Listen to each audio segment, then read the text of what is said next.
নমস্কার। প্রখ্যাত প্রকাশন সংস্থা সূত্রধরের আয়োজনে বই সন্ধ্যা অনুষ্ঠানে সূত্রধর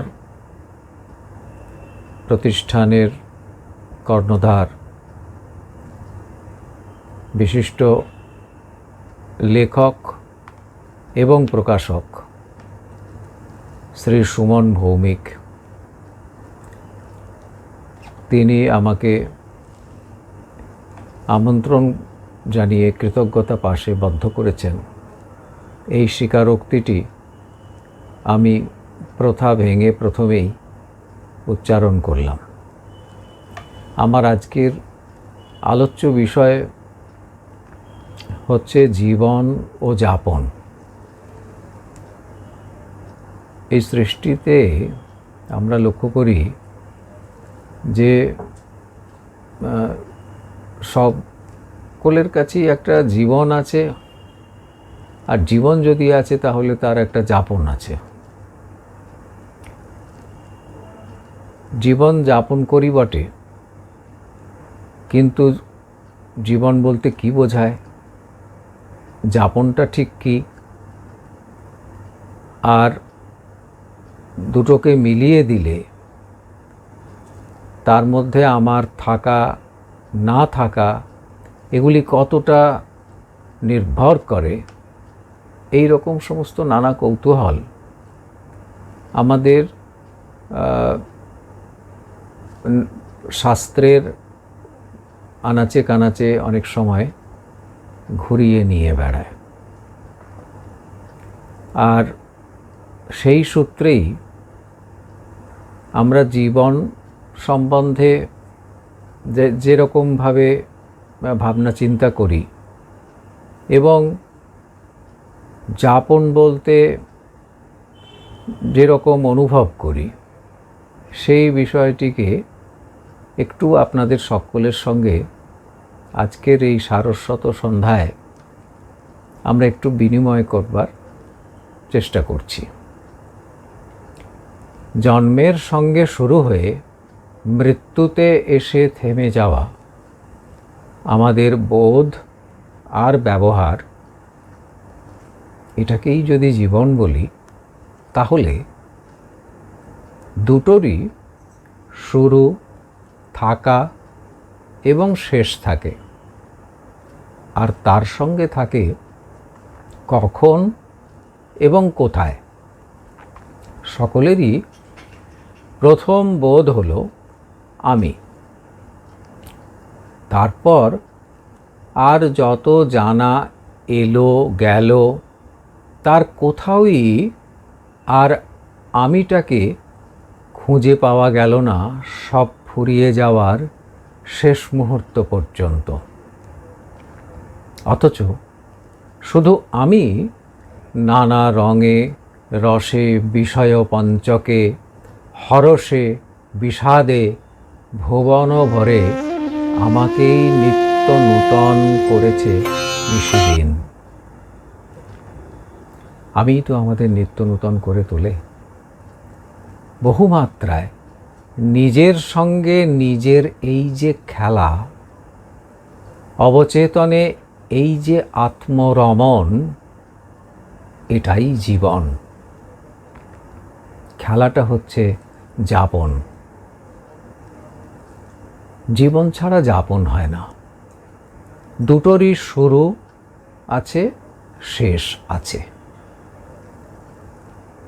এখন তখন আছে, এটা ওটা, এমনকি সেটাও আছে। এই সূত্রে বহুর মুখ দেখা আর একে অপরে আলাদা হয়ে যাওয়া। অভাব মানে না থাকা।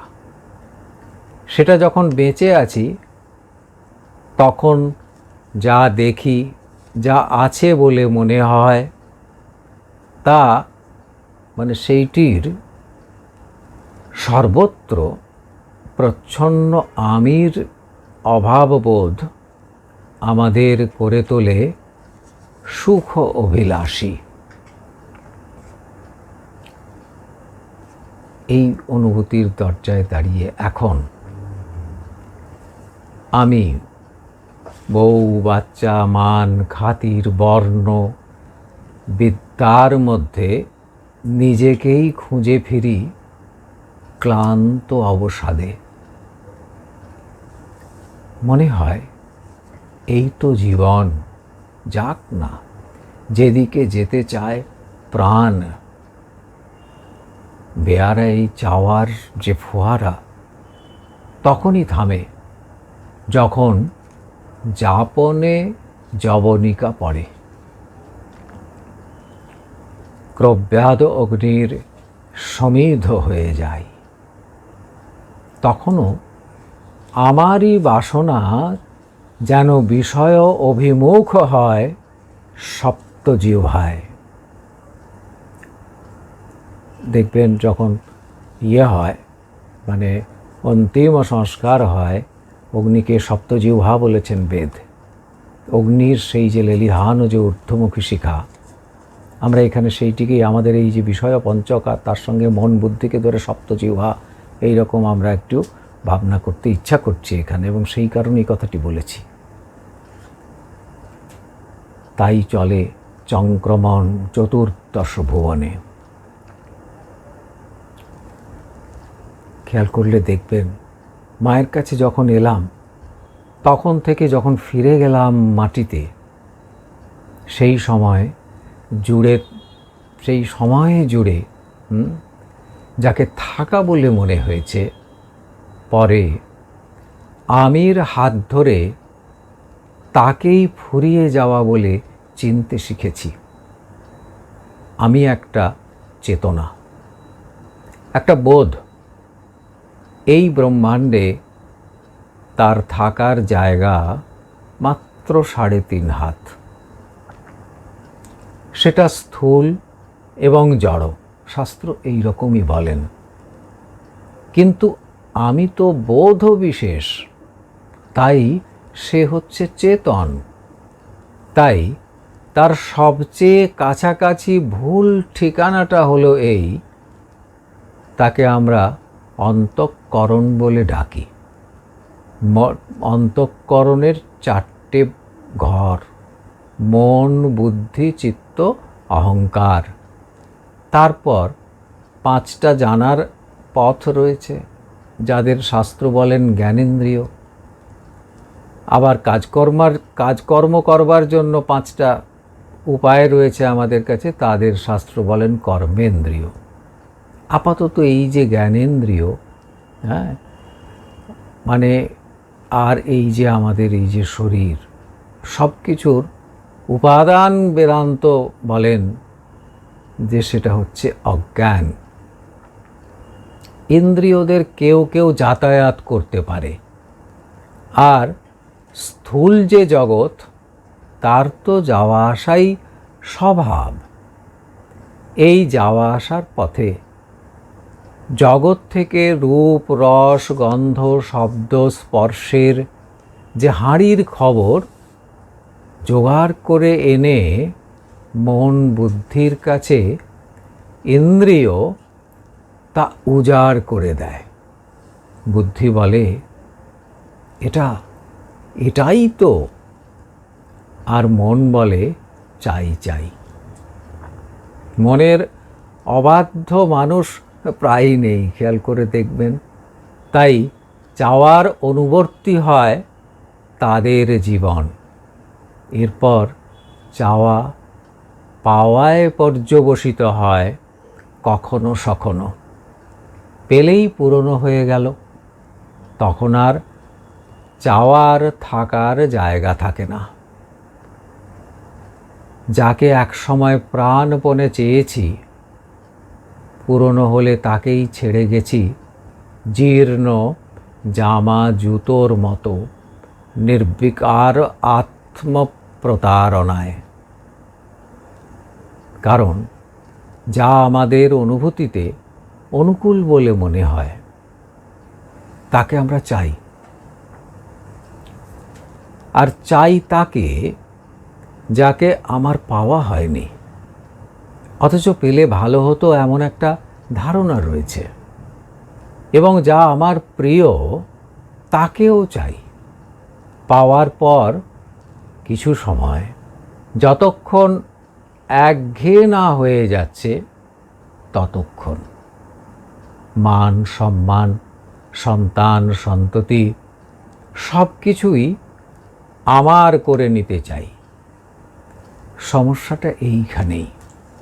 কারণ কিছু যদি আমার হয় তবে সেটা তো আমি নই, নিশ্চিত। আর যাতে আমি নেই সেটা কখনো প্রিয় অপ্রিয় এমনি কিছুই হয়ে ধরা দেয় না। কোনো দিন আমাদের কাছে এই রকমের অনুভব হয় না যে একটি জিনিস আমার নয় অথচ তাকে আমি চাইছি, একটি জিনিস আমি নয় অথচ তাকে আমি জানছি, তাকে আমি চাইছি। অপরের বিষয়ে আমাদের কিছু ভাবনা থাকতে পারে যেটিতে আমার বলে অনুভূতি নেই, কিন্তু যাকে আমরা অপরের বলে মনে করি সেটি যখনই আমার কোনো না কোনোভাবে সেটি আমার হয়। ধরুন রামের একটি গাড়ি আছে, আমি সেটি জানি, ফলত গাড়িটি রামেরই থাকলো, কিন্তু রামের গাড়ি আছে এই খবরটি যেহেতু আমার কাছে এসে পৌঁছে গেছে, ফলত রামের গাড়ি, এইটি রামের গাড়ি কিংবা রামের একটি গাড়ি আছে, এই খবরটির সূত্রে মানে ওই জ্ঞানটি আমার এইভাবে আমার হয়ে আছে, গাড়ির সঙ্গে আমার একটা যোগাযোগ। তো এইভাবে কোনো না কোনো জিনিস যাকে আমি হয়তো আমার বলে ঠিক করে নিইনি, অন্যের বলে জেনেছি, কিন্তু সেটা ওই জ্ঞানের সূত্রে তা আমার কাছে কোনোভাবে থেকে গেছে। সেইটাও যেখানে হয়নি কিংবা যেখানে আমার কোনোভাবেই আমি বলে অনুভূতি নেই, এই রকম কোনো জায়গাতেই খেয়াল করে দেখবেন আমরা জড়িয়ে পড়ি না। এই রকমের যে আমি এবং আমার, সেটা নিয়েই কিন্তু আমাদের সচেতন জীবন যাপন। সে চেতনায় মানে যে চেতনাতে আমরা এই যে সচেতন জীবন যাপন বললাম, সেই চেতনাটিতে ব্যবহারের তিনটি স্তর অদ্বৈত বেদান্তি স্বীকার করেন। একটি হচ্ছে জেগে থাকা, একটি হচ্ছে স্বপ্ন, আরেকটি হচ্ছে গভীর ঘুমের মধ্যে থাকা। দেখবেন এটা আমাদের চেতনার মধ্যে আছে। এখন যখন আমি জেগে আছি তখন আমরা তখন এরকম হয় যে আমি তোমাকে জানি, জানতে পারি আর কি। তোমার কথা, আমার কথা, আমাদের কথার কথা, সেই সূত্রে আমরা বলতেও পারি কি চাইছি, কেমন করে চাইছি, কতটা, কখন, কোথায়, কি, এই রকমের সব কিছু কি চাইছি সেটা ঠিকও করতে পারি। আর কি, যেই মুহূর্তে চাহিদা পূরণ হয়ে যাওয়ার জন্য সামর্থ্যকে আমরা নির্দেশও করতে পারি।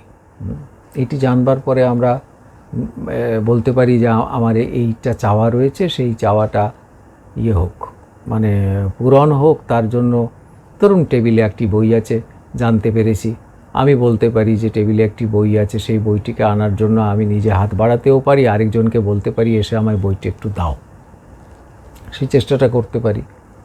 এখন এই রকমভাবে যখন আমরা করি তখন কি হয় না, তখন আমরা বলতে পারি যে যাও নিয়ে এসো, আর সেটা কিন্তু নিজেকেও বলা যায়, নিজের হাতকে বলা যায়, আবার অপরকেও নির্দেশ করা যায়।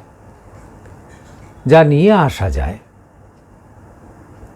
বা জোগাড় করা যায় কিংবা যা খুঁজে আনতে হয় আমার কাছে, তা আর যাই হোক না কেন তা কিন্তু কখনো আমি হয় না।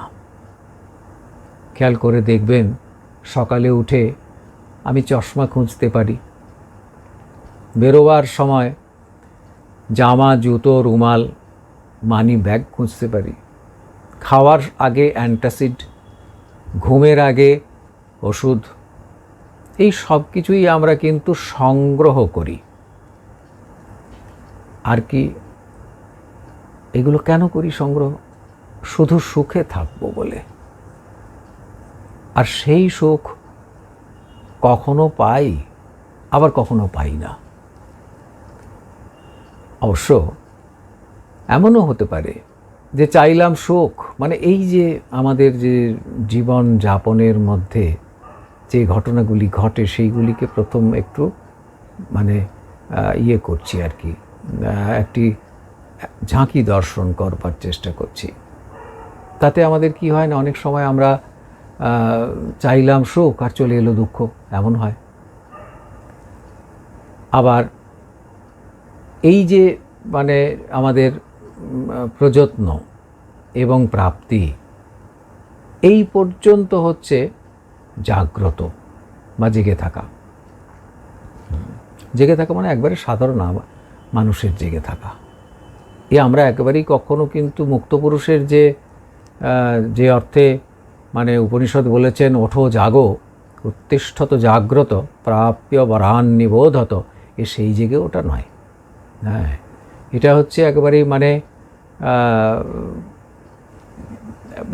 বদ্ধজীবের, আমরা যারা একবারে সাধারণভাবেই আমাদের কাছে একটা জীবন আছে এবং সেই জীবন আমরা যাপন করছি সুখে দুঃখে, তাদের কাছে আর কি একটা জেগে থাকা বলে ব্যাপার আছে। তো এই যে অবস্থায় রয়েছে, কেন এই জেগে থাকাটা বলছি, কার সবটা মিলে যাপনটা হয়, তো সেটি দেখবার চেষ্টা করছি। তো সেখানে ব্যাপারটা হচ্ছে এইরকম যে মানে যখন জেগে আছি সেই সময়ে চোখ, কান, নাক, জিভ এগুলি জগতের সঙ্গ করে। এই যে জগতের সঙ্গ করে কথাটা বললাম, সঙ্গ মানে কিন্তু একসঙ্গে যাওয়া অথবা একসঙ্গে পাওয়া। সংস্কৃততে গম ধাতুর মানে যাওয়াও হয়, পাওয়াও হয়। তা আমার জীবনের আমার যে মেপে রাখা যে সময়, এত তারিখে আসা এবং এত তারিখে এতটার সময়ে যাওয়া, এই যে মধ্যবর্তী সময়ে একে যদি জীবন বলে মানে চিহ্নিত করি, তাহলে সেই সময়ের মধ্যে আর কি আমাদের কি হয় না, তখন দেখবেন যে আমাদের এই ইন্দ্রিয়গুলি সেইগুলি কি করছে, জেগে থাকার সময় কি করছে না, তাদের সঙ্গে জগৎটার যেই দেখা হচ্ছে, তখন আমাদের তারা ওই জগতের মধ্যে যে 5টি বিষয় আছে, অর্থাৎ এই যে বিষয় পঞ্চক আর ভূত দল, হ্যাঁ, এদের সঙ্গেই তো দেখা হচ্ছে।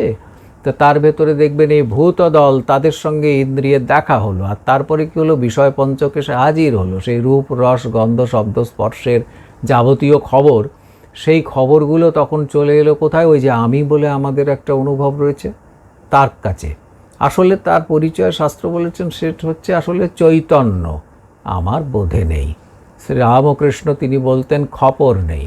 তা আমাদের কাছে সত্যি, আমাদের কাছে অনেক মানে সংবাদ অনেক রকম আছে, কিন্তু আমাদের কাছে আসল খবরটি নেই।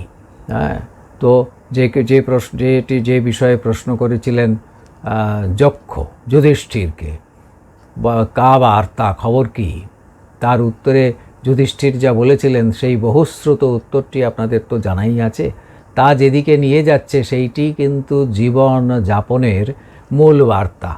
সেটি হচ্ছে মহাকাল তিনি একেবারে মানে একটি বড় কড়াইয়ে হাতা খুন্তি দিয়ে বেশ ঘেঁটে আমাদের সকলকে একেবারে রান্না করে ফেলছেন, হ্যাঁ, মানে পরিপাক করে ফেলছেন, এইরকম এই বার্তাটি তো দিয়েছিলেন। মানে আমরা সবাই কালের দ্বারা পরিপক্ক হচ্ছি, মানে পরিণত হচ্ছি তো বটেই। আপনি কাঁচা আনাজ বাজার থেকে নিয়ে আসার পরে যখন রান্না করেন, তখন সে তো একটি ব্যঞ্জনে রূপান্তরিত হয়, তাই না? ঠিক সেই রকম আমাদেরও দেখবেন যে শৈশব, বাল্য, কৈশোর, যৌবন, প্রৌঢ়, হ্যাঁ, জরা, এই সব কিছুই আমাদের এই কালের দ্বারা একটা রান্না করা বিশেষ জীবনের অবস্থা বিশেষ। ফলত সেগুলো আমরা যাপন করি, কিন্তু যেখানে ছিলাম সেইখানে আবার ফিরে আসি। কথাটা হচ্ছে এই যে সব খবর নিয়ে এলো ওই আমিটার কাছে, যখন এই খবরগুলো চলে এলো, রূপ, রস, গন্ধ, শব্দ, স্পর্শ, তারপরেই এইবারে ওই আমি তখন কি করলো, আমি মানে আমার সেই যেখানে আমি বলে ভুল করি তার ভেতরে একটা শরীর আর একটা তো আমরা অন্তঃকরণ বলেছি, তখন মন বলল চাই চাই, একটু আগেই বলেছি। মন সঙ্গে সঙ্গে এই অন্তঃকরণ মানে বুদ্ধি একটা নির্দেশ পাঠালো এবং সঙ্গে সঙ্গে আমার কথা, আমার হাত, আমার পা, এরকম সমস্ত পায়ু উপস্থ এইগুলি কী করলো, তারা সঙ্গে সঙ্গে মানে সক্রিয় হয়ে উঠল। এরপরে কি হলো, এরা সবাই মিলে তখন একটা খাওয়াখাই করে শেষ পর্যন্ত একেবারে চুপ করে গেল। এই যে খাওয়াখাই করলো কেন, দেখবেন সবটা কিন্তু ইন্দ্রিয় দিয়ে ভোগ হয় না। আমাদের আসলে ভোগ ইন্দ্রিয় কিছুই করে না, ইন্দ্রিয় ওই আদেশ পালন করে, শুধু ভোগটা ঘটে মনে। এখন এই ভোগটাকে বাদ দিয়ে কিন্তু জীবনও হয় না, আবার যাপনও হয় না। তা এই রকমের যখন ইন্দ্রিয় একটা কি হয়, একটি বিষয়ের সঙ্গে আমাদের যেরকমভাবে যাকে ভোগ বলছি সেটা এই রকমের একটি বিষয়ের সঙ্গে আমার দেখা হলো, ধরুন একটি কিছু দেখলাম, দেখে বেশ পছন্দ হলো, সঙ্গে সঙ্গে মনের ভেতরে একটা রসসঞ্চার হলো, সেইটা আমার কাছে বাৎসল্য হতে পারে, সখ্য হতে পারে, দাস্য হতে পারে, মধুর হতে পারে, একটা কোনো রসের একটা সাড়া পেলাম, পাবার পর তারপরে একটা ভাব উঠলো, ভাবের থেকে এক রকমের রাগ কিনা অনুরাগ এসে উপস্থিত হলো। এই অনুরাগটা এক সময় তার বৃত্তটি যেই পূর্ণ করলো, তারপরেই কি হলো না, সেইখানে শাস্ত্র বলছেন এরপরে আমার ওই চেতনাতে একটা জিনিস ঘটবে, সেটা হচ্ছে রাগ ও মোক্ষ। কারণ এর আগে যে যে জিনিসগুলো ঘটেছিল এই সমস্তটাই ছিল আমার কাছে বন্ধন, তার থেকে শক্ত বন্ধন, তার থেকে শক্ত বন্ধন। এবার আমার কাছে একটি মুক্তি ঘটলো, সেটা হচ্ছে আর চাই না। এই যে সমস্ত খাওয়া খাই করলো, ইন্দ্রিয় অন্তঃকরণ সকলে মানে মিলে ভাগ করে এই বাইরের জগৎটাকে, সৃষ্টিটাকে যে মানে সকলে গ্রহণ করলো, এর পরের পরিণতিটাই হচ্ছে কিন্তু এই জেগে থাকার ভেতরে কি যে কোনো জিনিস আপনি জোগাড় করে নিয়ে আসুন, মান সম্মান, অর্থ সম্পদ, বিদ্যা, যা কিছু আপনি সংগ্রহ করে নিয়ে আসুন, দেখবেন শেষ পরিণতিটা হচ্ছে বিষণ্ণতা। সেই বিষণ্ণ বদনে এসে তখন আমাদের অনুভূতি হচ্ছে আর ভাল লাগে না। এই যে ভাল লাগে না অনুভূতি, এর থেকে বেরুতে হয়, সেটিও এই জীবনেই ঘটে। কিন্তু এই ভাল লাগে নাকে বাদ দিয়ে ভালো বেশ লাগছে, আর সেখান থেকে ভাল লাগে না, এই যে যাত্রা, এটি কিন্তু যাপনের একটা অঙ্গ। মানে শুধু এইটি একমাত্র যাপন তা আমরা কখনো বলবো না, কিন্তু এটি যাপনের একটি অংশ, অস্বীকার করা যায় না। যতক্ষণ বেঁচে আছি আমরা, ততক্ষণ আমাদের যে ইন্দ্রিয় এবং অন্তঃকরণ, সেগুলি কিন্তু এই যে জেগে আছি, স্বপ্ন দেখছি, কিংবা গভীর ঘুমের মধ্যে এই যে আমাদের চেতনার তিনটে মহল রয়েছে, সেই মহলের কোথাও না কোথাও থাকে।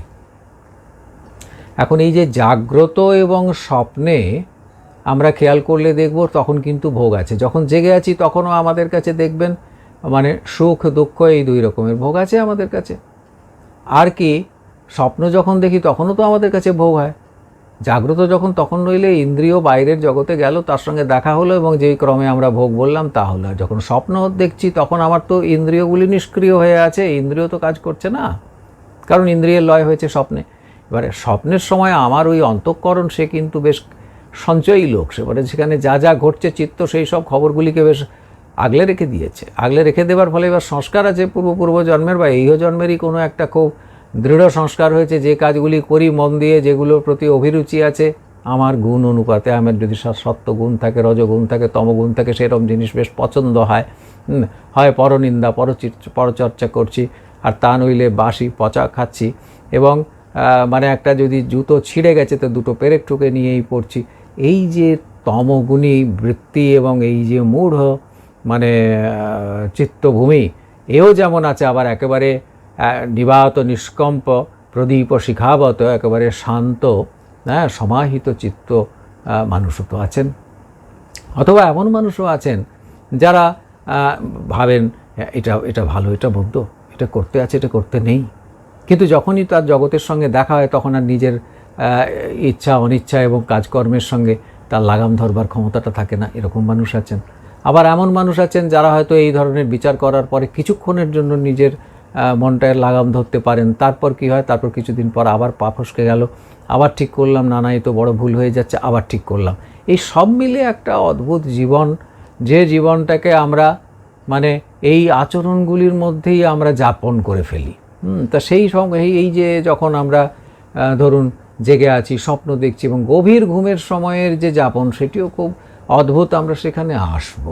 তো তার আগে আমরা এটা দেখিনি যে এই যে কোথাও না কোথাও থাকছে, তার ভেতরে জাগ্রত এবং স্বপ্নে অবশ্যই ভোগ আছে। স্বপ্নেও আমাদের সুখ দুঃখ হয়, দেখবেন অনেকে স্বপ্ন দেখতে দেখতে কথাও বলে ফেলেন।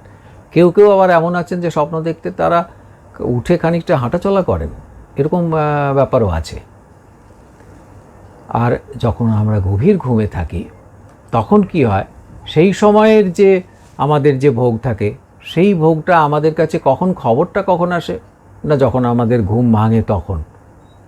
কীরকম খবর আসে জানেন? একটা ভালো ঘুম হয়েছিল, হ্যাঁ, আমার ভালো লাগছে। এই যে ভালো ঘুম হয়েছিল বলে একটা অনুভূতি হলো, তাহলে ভালো ঘুম হয়েছিল তার মানে এটা আমার স্মরণ হচ্ছে। যখন স্মরণ হচ্ছে মানে আমার অতীতের একটা কোনো বিষয় যারতে আমি নিজে উপস্থিত ছিলাম, তা নইলে আমার কি করে এখন সেটা মনে পড়বে, তাই না? তা কাজেই যখন বর্তমানে অতীতের কোনো বিষয় জ্ঞানে, মানে অতীতের কোনো একটি জ্ঞান যখন বর্তমানকালে বিষয় হয়, তখন তাকে আমরা বলি যে সেটি স্মরণ বা মানে স্মৃতি হচ্ছে আর কি। তো সেই রকমের আমাদের কাছে কি হয়, যখন আমাদের গভীর ঘুম থেকে আমরা উঠি, সেই সময় তখন আমাদের এরকমের একটা অনুভব হয়, ভালো ঘুমিয়েছিলাম। যে আমি যখন ঘুমিয়ে গেছি তখন তো জগতের আর কোনো জায়গায় কোথায় কি ঘটে গেছে কিছুই তো জানতে পারিনি, তো ঘুমোচ্ছি। একজন ঘুমোচ্ছে এবং একই সঙ্গে গভীর ঘুমের মধ্যে আছে এবং একই সঙ্গে সে টের পাচ্ছে যে আমি ভালো করে ঘুমোচ্ছি, এমনটা তো কখনো হয় না।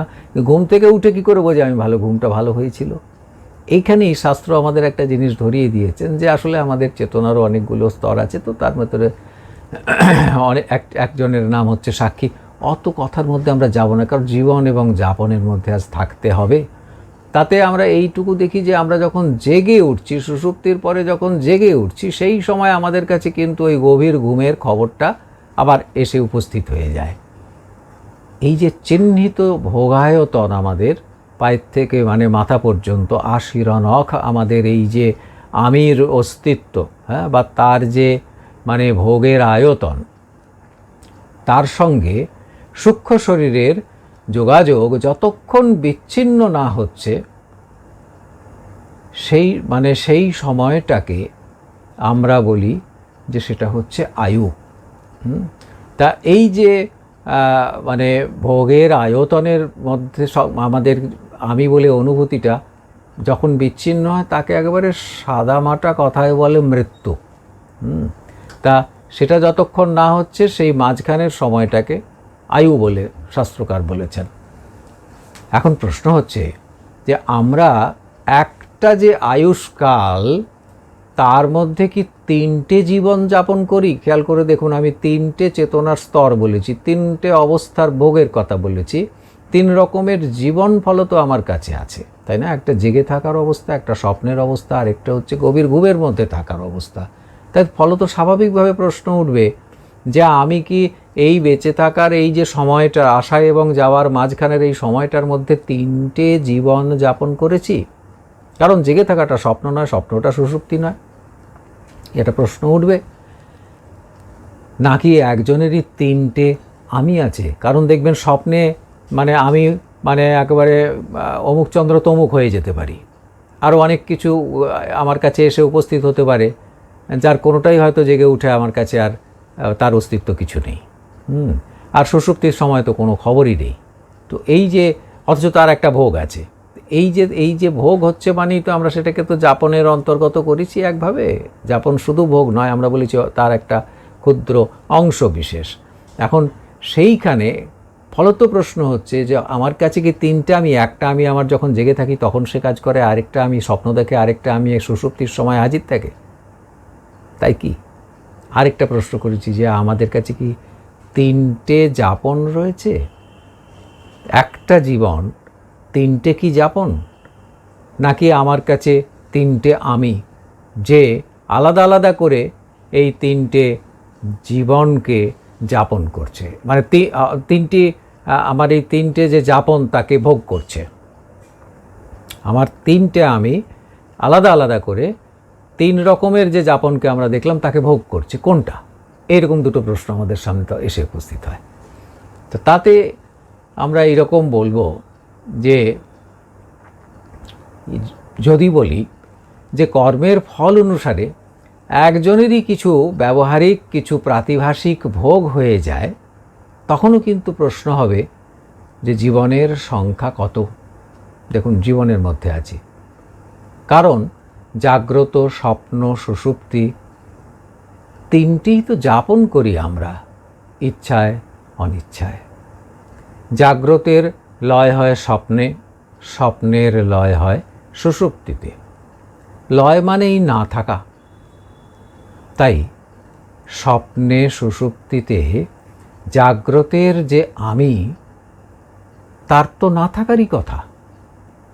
তেমনি সুষুপ্তিতে জাগ্রতের স্বপ্নের যে আমি, তা তো থাকে না কখনোই। আর সুষুপ্তি মানে সুষুপ্তিতে যখন একা আমি, তখন সেখানে তো ঠিক কথা বলতে গেলে ওই রকমভাবে আর মানে যেভাবে স্বপ্নতে বা জেগে থাকার সময় আমাদের কাছে হাজির থাকে বুদ্ধিতে, সেই রকমভাবে তো আর কি হয় আমাদের কাছে থাকে না। ফলত তখন মানে তখন আর আমার দেখা নেই রে, আমার দেখা নেই। এখন শুধু আমার দেখা নেই নয়, তোমার দেখাও নেই। কিন্তু আমরা যে তখন নেই, আমরা বলতে আমি এবং তুমি, তারা যে তখন নেই, এই রকমটা কিন্তু কিছুতেই বলা যাচ্ছে না। কখন গভীর ঘুমের সময় বলা যাচ্ছে না। কেন না, তখন এই যে ঘুম ভাঙলেই খবর আসে, এরকম বলেছি, খবর আসে যে কেমন ঘুম হয়েছিল। কোন অতীত যখন বর্তমানে বিষয় হয়ে এলো, এই রকমের জানাকে আমরা যখন স্মরণ বলি, অতীতের ঘটনায় নিজে উপস্থিত না থেকে আমরা আমার মনে পড়ছে এমনটা বলি কি করে? অথচ আমরা আমাদের তো এই অনুভূতিকে আমরা অস্বীকার করতে পারবো না যে জেগে উঠে ভালো ঘুম হয়েছিল, বেশ টের পাই। এই জন্যেই যখন আমরা গভীর ঘুমে থাকি, তখন জেগে থাকা বা স্বপ্নের একটা প্রতিদিন একবার করে লয় হয়। গভীর ঘুমের থাকার সময় আমার জেগে থাকাটা থাকে না, আমার স্বপ্নটা থাকে না, এটা প্রতিদিনই হয় যদি ভালো ঘুম হয় তাহলে। এখন এই যে লয়, সেটা কিন্তু তাকে কিন্তু কখনো মৃত্যু বলা যায় না। এখন দুটো অনুভূতি আমাদের কাছে আছে, যাকে আমরা জীবন বলি। তার মধ্যে একটা হচ্ছে আছি, আরেকটা হচ্ছে আছে। এখন এই যে আছি এবং আছে, এই দুটোই আমার ওই গভীর ঘুমের সময় যার কাছে জমা থাকে, শাস্ত্র তাকে বলেছেন সাক্ষী। কোর্টেও দেখবেন সাক্ষী, আমাদের চেতনার মধ্যে এই সাক্ষী বলে একজন আছেন, তাকে শাস্ত্র বলেছেন তিনি হচ্ছেন শ্রী গুরুদেব। হ্যাঁ, তিনি হচ্ছেন মানে সাক্ষীভূতম। নিরাকার গুরুদেবের যে ধ্যান বলেছেন তাকে তো সাক্ষী বলেছেন। আবার কেউ কেউ বলেছেন সাক্ষী উপদেষ্টা। একই সঙ্গে আমাদের ভেতরে সেই চেতনা তো থাকে, যে চেতনা আমাদের পরিচালন করে, যে চেতনা আমাদের ধরিয়ে দেয় এটা করা উচিত না, একটু আগেই বলছিলাম। এবং একজন আছেন একেবারে নির্বিকার, তিনি একবারে সমস্ত ঘটনা খালি দেখেন, কোনোভাবেই লিপ্ত হন না। এবং তার হাত ধরেই আবার ঘুম থেকে ওঠার পরে খবর আসে, কারণ তার কাছে সেই খবর ছিল যে ঘুমোচ্ছি, আর ঘুম থেকে উঠেই মন তার কাছ থেকে খবরটা নিয়ে আবার এই জেগে থাকা আমিটার কাছে পৌঁছে দেয় খবর। এরকম সব নানান রকমের শাস্ত্রে রয়েছে আর কি, ভাবনা চিন্তা রয়েছে। তা নিয়ে বেশ তাদের পক্ষে যথেষ্ট ভালো যুক্তিও আছে। তা অত দিকটাতে আজকে যাওয়া যাবে না। তা এখন কথা হচ্ছে এই যে দেখুন, এই যে নির্লিপ্ত স্বভাব যে সাক্ষী, তাকে বাদ দিয়েও আমাদের কিন্তু জীবনটা যাপিত হয় না। আছে আর আছি, এই নিয়ে যতকাল বেঁচে থাকি, খেয়াল করে দেখবেন লজ্জা, মান, ভয় কিছুতেই পিছু ছাড়ে না আমাদের। এই যে ভয়ের সূত্রপাত, লজ্জা, মান এবং ভয় বলেছি, সেই ভয়, এই যে ভয়ের সূত্রপাত, সেইটা হয়েছিল সৃষ্টির একেবারে প্রথমে। উপনিষদ তো তাই বলেন।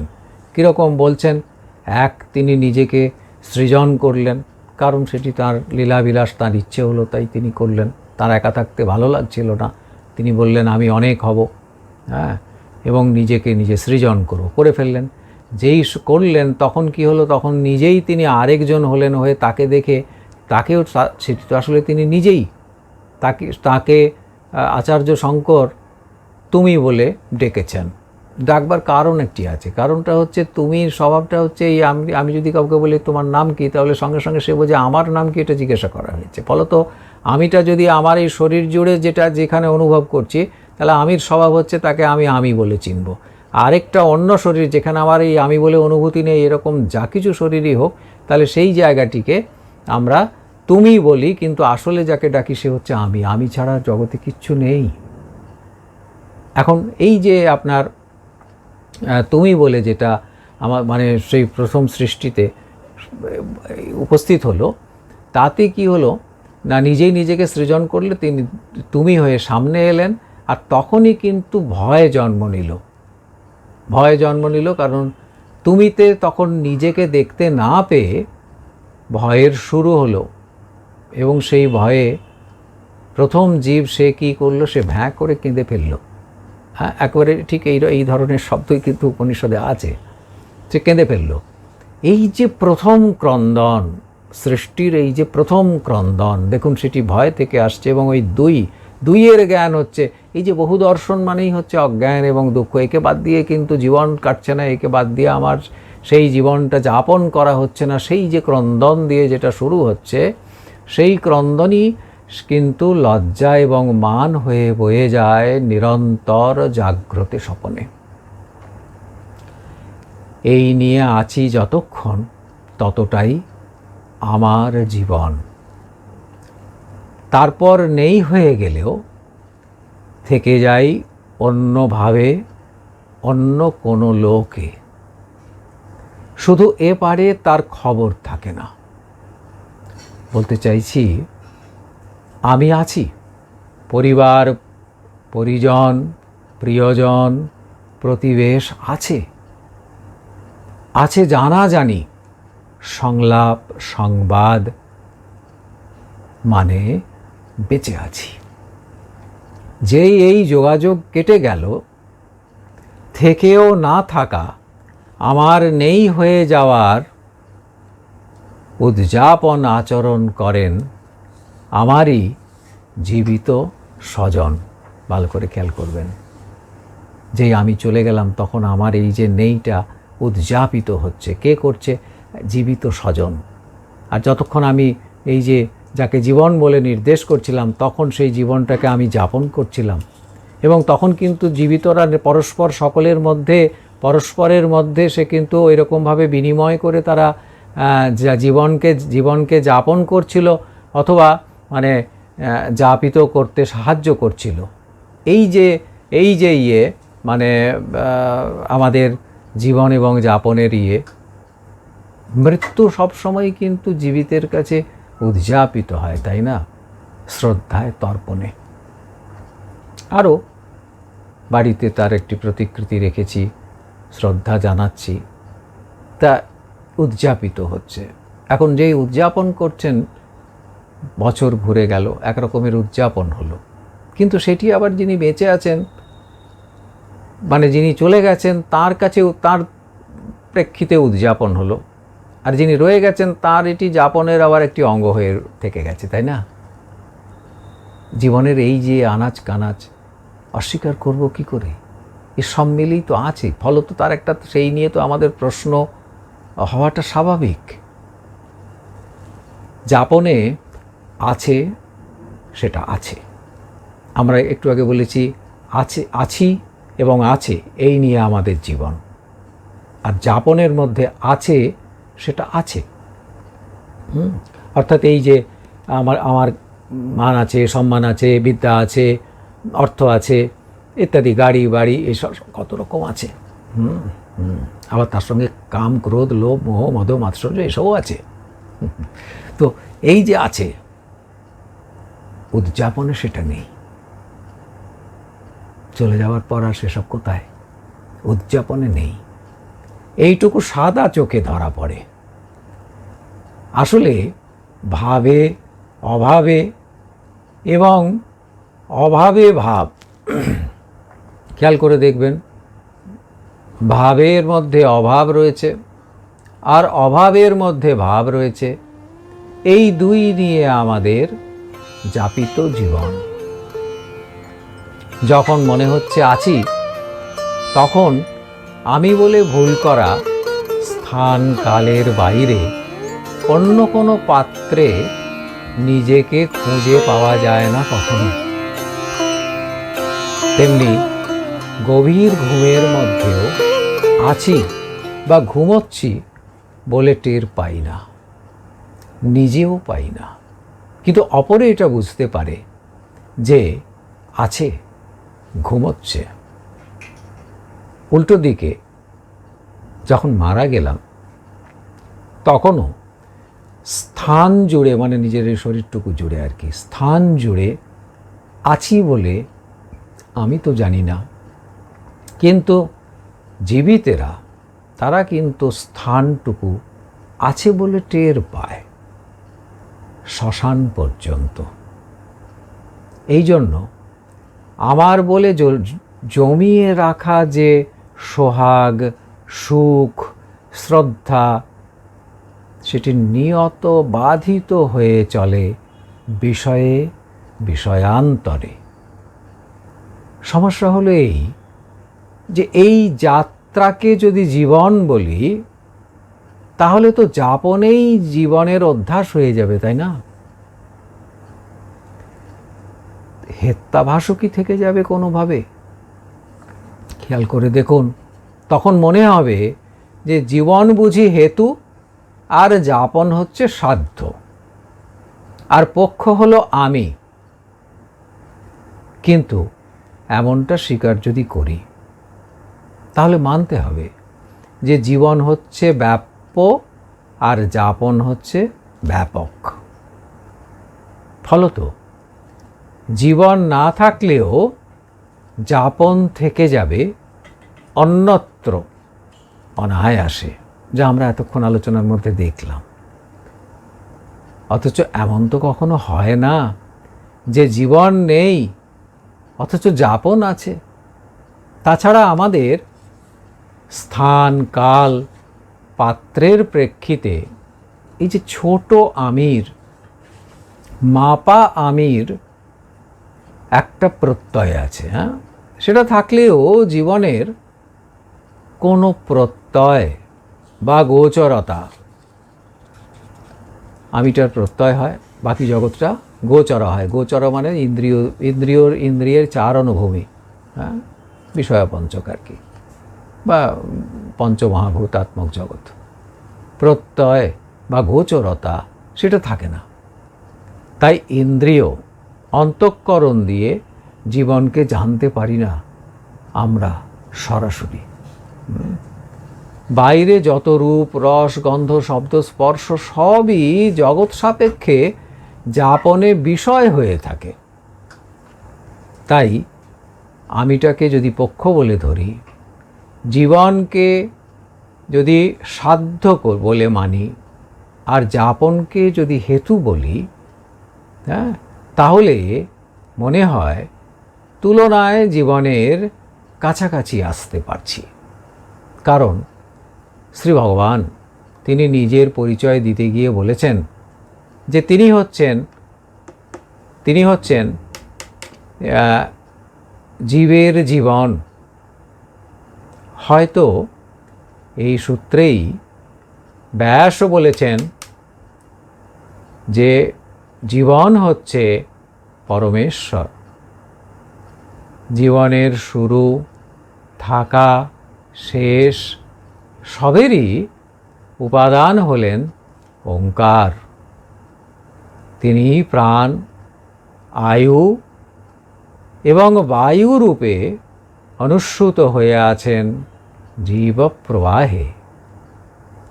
জীবের জন্য মাপা স্থানে, কালে তিনি যতক্ষণ প্রকট আছেন, যাপনের মেয়াদও ঠিক ততক্ষণই। তাকে ছাড়া যাপনের কোনো স্থান কাল নেই। খেয়াল করে দেখবেন, তাকে ছাড়া যাপনের কোনো স্থান কাল নেই। বিপরীতে অপরিমিত হচ্ছে প্রাণেরও পরিধি। একটা প্রাচীন ধারা হচ্ছে এই যে আমাদের এই যে জীবের যে শরীর বা আমাদের এই যে মাথাটি, তাকে ঘট বলা। তা এই যে প্রতি ঘটে দুটি শক্তি আছে, শাস্ত্রকার তাই বলেন। একটি হচ্ছে ক্রিয়াত্মিকা শক্তি, আরেকটি হচ্ছে জ্ঞানাত্মিকা শক্তি। তার মধ্যে ক্রিয়াত্মিকা হলো প্রাণ। অথর্ববেদে ঋষি বলেছেন, বিকাশের যত শক্তি চরাচরে জড়িয়ে রয়েছে, এক কথায় তাই হলো প্রাণ। কত সুন্দর বলেছেন দেখুন। প্রাণের স্পর্শেই জড় চেতন সব আমোদিত হয়। জীবন ও যাপনের সমানাধিকরণ্য যেন দেখা যায় এইখানে। এই যে অথর্ববেদের ঋষির এই যে মন্ত্রটির অর্থটি আমরা স্মরণ করলাম, এই একটি বেদের এই একটি মানে এরকম আরও অনেক জায়গা রয়েছে, কিন্তু এই জায়গাটিতে আমরা যেন জীবনের এবং যাপনের একসঙ্গে থাকার একটা জায়গা খুঁজে পেলাম। ঋষি সেই সত্যকে প্রত্যক্ষ করেছেন এবং উচ্চারণ করেছেন। আমরা সেইটি নিজেদের মধ্যে বিনিময় করে আনন্দ পাওয়ার চেষ্টা করছি। দীর্ঘ প্রজন্মের পর প্রজন্ম এই ধারা প্রবাহিত হচ্ছে মনুষ্য সমাজে। তা মানে এই যখন হয়, তখনই কিন্তু দেখবেন সেই লাবণ্যে পূর্ণ প্রাণকে আমরা কি বলি, প্রাণেশ বলে ডাকি। শরীরে যতক্ষণ পঞ্চপ্রাণ, মন, বুদ্ধি আর অহংকার আছে বলে জানা যাচ্ছে, চোখের পাতা পড়ছে, হাত পা এগোচ্ছে, পিছোচ্ছে, মন এখান থেকে সেখানে ছোটাছুটি করছে, ততক্ষণই সবাই বোঝে যে আমি বেশ বেঁচে বর্তে আছি। মন বেশ তাড়াতাড়ি চোখে নাকে মুখে এসে সে কী করে, রূপ রস গন্ধ শব্দ স্পর্শ মানে এইগুলিকে গুঁজে দেয় আমাদের জীবনের অসনে ব্যসনে। তাছাড়া ইচ্ছা, দ্বেষ, সুখ, দুঃখ, চেষ্টার সঙ্গে ধৈর্য, বুদ্ধি, স্মৃতি, অহংকার আছে বলে বুঝতে পারি। কি বুঝতে পারি? আমি আছি। সেটা কোথায়? যাপনে, জীবনে। যাপনেও আছি, জীবনেও আছি। তা মরে গেলে এদের মুখ আর দেখা যায় না। এই যাদের কথা আমরা বললাম, সুখ দুঃখ, ধৈর্য, বুদ্ধি, স্মৃতি, অহংকার, মারা গেলে আর এরা আমার অনুভূতির মধ্যে এসে উপস্থিতি জানায় না। যাপনটাও থাকে না। এতক্ষণ ধরে যে যাপনকে দেখে আসলাম তাও থাকে না। তা ইয়েতে আমাদের এইগুলি তো শুধু মানে এই যাদের কথা বললুম আর কি, ধৈর্য, স্মৃতি ইত্যাদি বা সুখ দুঃখ ইত্যাদি, এরা তো শুধু চেতনার নামান্তর এমনটা তো নয়।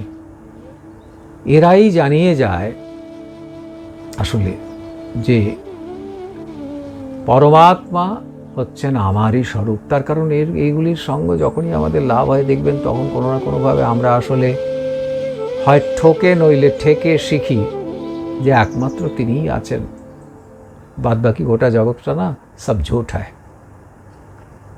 তা এই যে এমনকি আমাদের খাতিরের এই যে শরীর, সেও কিন্তু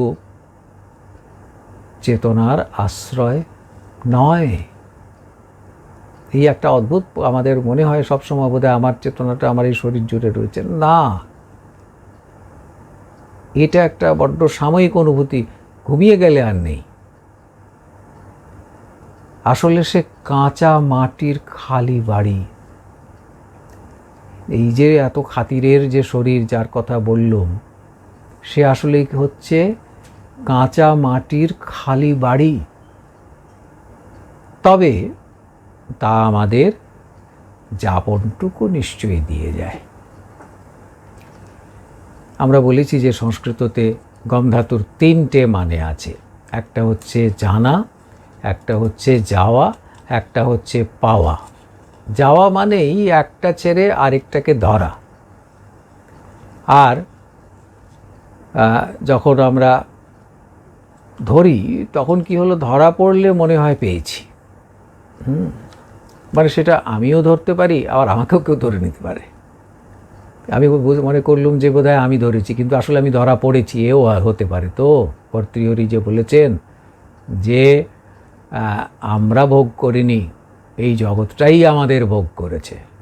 ভর্তৃহরির এই যে সত্য উচ্চারণ, সেই দিক থেকে ধরতে গেলে কে কাকে ধরেছে সে এখন সূক্ষ্ম বিচার এখনই হচ্ছে না, আমাদের আজকের সেই পরিসর নয়। তেমনি ছাড়লে বা ছেড়ে গেলে জানা যায় নেই, কোনো একটি জিনিস নেই। হ্যাঁ, পাওয়াতে থাকা থাকে, আর থাকার গর্ভে সঞ্চারিত হয় আছি এবং আছে। আর তার অন্তরালে কি হয় না, অন্তরালে বয়ে চলে না থাকার বোধটাই বয়ে চলে। কারণ আমি যদি এটা হয় তাহলে সে আর ওটা সেটা হয় না নিশ্চিত। খেয়াল করে দেখবেন, যদি আমি শরীরটাকে আমি বলি তাহলে সেটাকে আর ওটা সেটা বলতে পারবো না। ইন্দ্রিয় বলি, অন্তঃকরণ বলি, এরকম যা বলি, তাহলে সেটা চেয়ার টেবিল বই খাতা এগুলো তো আর আমি হতে পারি না। তবুও আমরা মনে করি, ডেকে বলি আছি, দেখো দেহ জুড়ে কানায় কানায়। আছি, দেখো দেহ জুড়ে কানায় কানায়। হ্যাঁ, তবু আমরা এরকমভাবে ডেকে বলি। শৈশব কৌমার যৌবন জরায়, সেই দেহ দাহ হয় অদৃশ্য দহনে। এই যে শব্দটি খুব সচেতনভাবে বললাম, অদৃশ্য দহন। তার কারণ হচ্ছে কখন বাল্য থেকে কৌমার এসেছে, কৌমার থেকে যৌবন এসেছে, যৌবন থেকে জরা এসেছে, টেরও পায়নি। একটি জীবনের ভেতরে দেখুন এতগুলি অবস্থা, একটি চলে গেছে একটি এসেছে, একটি চলে গেছে একটি পেয়েছি। তো এই যে চলে গেলে যেমন শেষ পর্যন্ত শ্মশানে, সেখানে যখন আমরা একেবারে মায়ের কোলে স্থান পাই, তো সেই সময়ে তখন তো সব বোঝা গেল যে নেই। কিন্তু বাল্য নেই, কৈশোর এসেছে, এই কৈশোর হাতে পেয়ে বাল্য না থাকাটা ভুলে গেছি, যৌবন পেয়ে কৈশোরের না থাকাটা ভুলে গেছি। এইভাবে একটা অদৃশ্য দহন রয়েছে, যা আমার আগের যে জীবন তাকে দহন করে গেছে, এবং সেই সময়ের জন্য মাপা যে সুখ দুঃখ সেগুলো দিয়ে চলে গেছে। এই যে যা ভোগ হয়ে গেল তা ফুরিয়ে যায়। আপনি এক গ্লাস জল যদি আপনি গ্রহণ করেন তাহলে গ্লাসটি ফাঁকা হবে। ঠিক সেই রকম বাল্য কৈশোর যৌবন যেমন যেমন ভোগ হয়ে যাবে, অর্থাৎ যাপিত হয়ে যাবে। তাহলে কি যাপন মানে শুধুই ভোগ? না, তা তো আমরা বললাম না। তার মধ্যে আরও অনেক কিছু আমরা এর মধ্যে বলেছি। ভোগটুকু মানে খুব স্থূল ইয়েতে দৃষ্টিতেও ধরা পড়ছে, তাই এখন তাকে বলছি। তা সেইখানে সেইটি যেমন হয়ে যাচ্ছে, সঙ্গে সঙ্গে আমরা কি অনুভব করছি যে মানে আগের যে না থাকাটি, সেইটিকে আমরা মানে বুদ্ধি দিলে বুঝতে পারছি যে নেই, কিন্তু সে তার যে না থাকা সেটিও তো তাও তো আমাকে একটি সুখ দুঃখ দিয়ে গেছে, সেই যাপনটা তো সম্পূর্ণ করে চলে গেছে। ফলত এইভাবে মানে একটি জীবনের মধ্যে দেখুন কতগুলি যাপন রয়েছে, বাল্যের যাপন, কৈশোরের যাপন, যৌবনের যাপন, প্রৌঢ়ত্বের যাপন এবং বার্ধক্যের যাপন আছে। শেষে মৃত্যুতে জীবিতের কাছে উদযাপন, তাই না? তা এই যে রয়ে গেল, এই যে মানে শৈশব, কৌমার, যৌবন ও জরায় সেই দেহ দাহ হয় অদৃশ্য দহনে, এই কথা বলছি। জন্মের যাপনে মরণ উদযাপিত হয় সমান্তরালে। এখন এই বিষয়ে আমরা জানি যে মহামতি ব্যাস তিনি একটি বেশ জম্পেশ গল্প বলেছেন, কিন্তু সেই গল্প বলার আজ আর সময় নেই। বলতে পারলে ভালোই লাগতো, কিন্তু বলার সময় নেই। আমরা শুধু আমাদের এই যে আলোচনাটিকে তার বৃত্ত পূর্ণ করবার জন্য এখন একটু মানে যতটা পারি তাড়াতাড়ি কতগুলি কথা বলে নিতে চাইছি। তা হচ্ছে এই যে আমাদের জগৎ দেখার যে চোখ, তাতে জীবন বা মৃত্যু কোনোটাই দেখা যায় না। এই যে চোখ রয়েছে না, যা দিয়ে জগৎ দেখি, তা দিয়ে জীবন মৃত্যু দেখতে পাই না। যা দেখতে পাই না তা হলো ফল বা পরিণতি, সেটাও শুধু জাগতিক সত্তার। আত্মা বা প্রাণ যখন আমাদের সামর্থ্যের সীমানায় বিশেষ অবয়বে অবস্থান করেন, তখন স্বরূপত তিনি চৈতন্য বলে তাঁর অবস্থানের যে আধার, সেইটি মানে শরীর বলুন, ইন্দ্রিয় বলুন, অন্তঃকরণ বলুন, সেটি জড় ঠিকই, কিন্তু সমকালে তা সক্রিয় হয়ে থাকে। শাস্ত্রের কথা বলছি আমরা, যেরকম এই শাস্ত্রের এই কথাটিকে বুঝবো কেমন করে? বীজের থেকে একটা অঙ্কুর হলো, তার থেকে দুটো ছোট্ট পাতা, তারপর কচি একটি গাছ, সেই শরীরে, সেই গাছের শরীরেও কৌমার, যৌবন, জরার যাওয়া আসা। ফুলে ফলভারে যে স্তোক নম্রতা, সজীব এবং স্নিগ্ধ যে ঊর্ধ্বমুখীনতা মানুষেরও তো আছে না, তা আশ্লেষে বেষ্টিত লতা পাতায় যাপনের সূত্রে জানা যায়। একটি গাছকে যদি দৃষ্টান্ত করে ধরি, তাহলে এখানে জীবন আছে। ঠিক তেমনি ক্ষয়িষ্ণু চলনে ধরা পড়ে মৃত্যুর মূরতি, এইটুকু সাদা চোখে ধরা পড়ে। আসলে যে সঞ্জীবনও কালেরই মুদ্রা বিশেষ, সেটা আমাদের টনটনে জ্ঞানেও কিন্তু ধরা পড়ে না। শ্মশানের পাশে জীবিতের বসতিতে আহার, নিদ্রা, ভয়, মৈথুন ঘটে চলে নিরাপদে। চিতার পাশেই চিলতে জায়গা নিয়ে ঘন নরনারী স্বপ্নের জাল বনে। একেবারে সচক্ষে দেখেছি এগুলি। শ্মশানের পাশে রয়েছেন, মৃত্যু দেখতে পান না। মধ্যে বসে রয়েছেন, মৃত্যুকে দেখতে পাচ্ছেন না। মানে একটি জীবন যাপিত হয়ে অন্তর্হিত হচ্ছে, আরেকটি জীবন যাপিত হচ্ছে, চোখে পড়ছে না। কথা হলো, জীবন ও মৃত্যুকে ছেঁকে আলাদা করার কোনো উপায় মানে প্রস্তুত বা পরিবেশিত হয় না। আলাদা করে কোনো উপায় প্রস্তুত করা যায় না, পরিবেশিত হয় না। আসা যাওয়া পলে অনুপলে এত ঘন মিলেমিশে আছে তারা, যে তাদের সংসর্গজন্য আমাদের চেতনার যে মৌন মিথুন, শব্দটি সচেতনভাবে উচ্চারণ করছি, আমাদের চেতনার যে মৌন মিথুন, তাতে বিশ্লেষিত হয় হাসি কান্না। দুটো প্রতিক্রিয়াই সামনে, পিছনে, পাশে, ওপরে, নিচে লুকিয়ে থাকে ভয়, পাবো কি না। থাকবে কি না, এটাই হচ্ছে ভয়ের আতুর ঘর।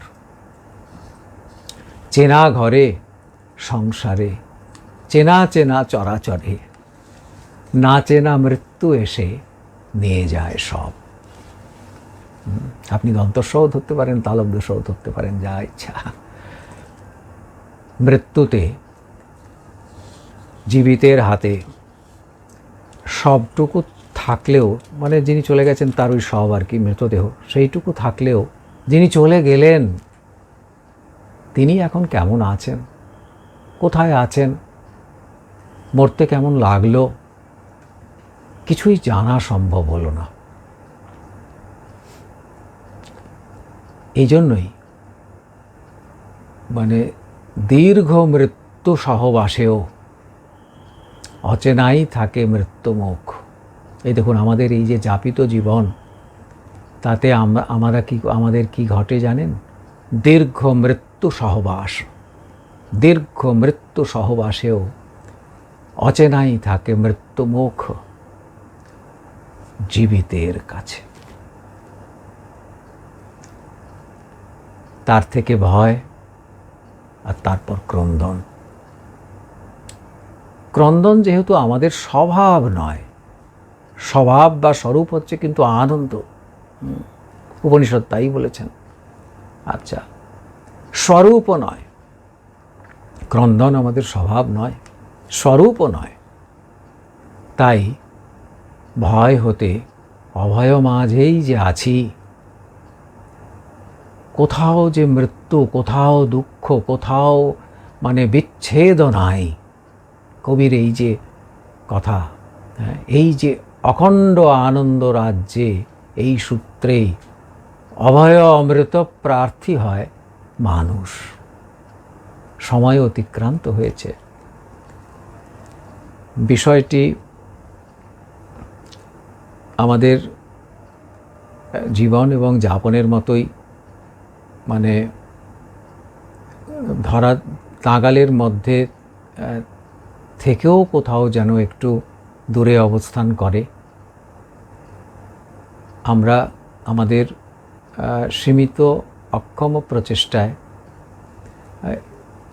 মানে সকলের কাছে থাকা জীবন এবং যাপন বিষয়ে অল্প দু একটি সূত্র আপনাদের সকলের সঙ্গে বিনিময় করবার একটি প্রয়াস করলাম মাত্র। এবং সূত্রধরের কর্ণধার শ্রী সুমন ভৌমিক মহাশয়কে কৃতজ্ঞতা জানিয়ে আজকের বৈসন্ধ্যায় জীবন এবং যাপন সম্বন্ধে যা মানে আমরা আলোচনা করবার চেষ্টা করলাম তা এখানেই বিশ্রাম লাভ করছে। নমস্কার।